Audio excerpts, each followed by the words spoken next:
Salut à tous, j'espère que vous allez bien. Moi, c'est Grace Tonsap, conseiller parental et coach de vie.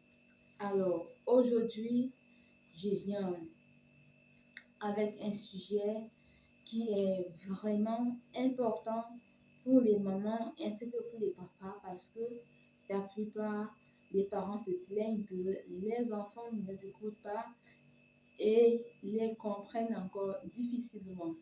Alors, aujourd'hui, le sujet sera comment faire pour que son enfant l'écoute ou bien encore pour que son enfant puisse te comprendre. Bienvenue sur ma chaîne YouTube. Tu n'es pas encore abonné à moi, je t'invite à t'abonner à moi parce que je ne vais pas le répéter. Quand je commence mon discours, je ne m'arrête pas. Alors, tu peux t'abonner et je sais que tu vas aimer le contenu. Alors, c'est quoi le sujet? C'est tout simplement comment faire pour que son enfant l'écoute.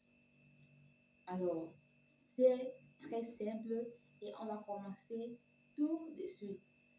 Je vous invite à être attentif pour mieux écouter et mettre surtout en pratique. Vous savez que la plupart des parents aiment beaucoup parler en criant sur l'enfant. Or, il n'est pas possible que vous puissiez parler à quelqu'un en criant sur lui. Là, il ne vous écoutera pas du tout. Alors, le parent se doit de savoir parler à l'enfant, savoir comment faire pour que votre enfant puisse vous écouter. Il y a des méthodes telles que les grandes personnes aimeraient que lorsqu'on on les parle avec du respect, avec de la douceur, avec de la tendresse, avec de l'amour, et on pourra vite comprendre les choses. Alors, pas besoin de toujours vouloir hausser le ton, pas besoin de toujours vouloir soulever la voix lorsque vous voulez demander un service à votre enfant ainsi que à des grandes personnes aussi. Tout le monde a besoin qu'on puisse parler avec douceur, avec tendresse, avec amour, avec affection. Alors, ce n'est pas parce que votre enfant est votre enfant que vous allez lui parler n'importe comment. Alors là, il ne vous écoutera pas du tout. Alors, comment faire? Pour que l'enfant puisse vous écouter, vous devriez être attentionné. Vous devriez être toujours près de lui lorsque vous faites votre demande, lorsque vous voulez un service, lorsque vous voulez que l'enfant puisse vous rendre un service, vous devriez lui demander au plus près possible. Même si vous avez des choses à faire quelque part dans la maison, il est préférable que vous puissiez vous rapprocher de lui avant de faire votre demande pour qu'il ne puisse pas oublier ou bien pour qu'il ne puisse pas ne pas le faire.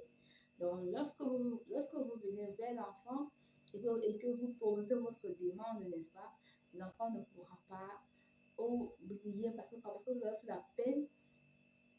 L'enfant ne pourra pas oublier parce que vous avez pris la peine de venir vers l'enfant poser votre demande. Alors, vous devez être euh, très clair dans vos propos.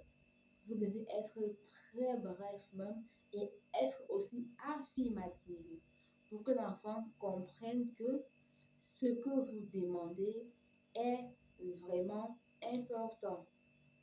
Peu importe le but de la demande, peu importe le contenu de la demande, il doit savoir que il doit le faire absolument. Alors, je vais dire quoi? Ensuite, je dirais que le parent doit savoir quelle est l'atmosphère qui anime la maison lorsque vous posez votre demande. Lorsque vous commencez à dire que soit j'aimerais que tu ailles me faire les courses, j'aimerais que tu prépares, j'aimerais que tu puisses nettoyer la maison, j'aimerais que tu puisses faire la lessive. Peu importe votre demande que vous voulez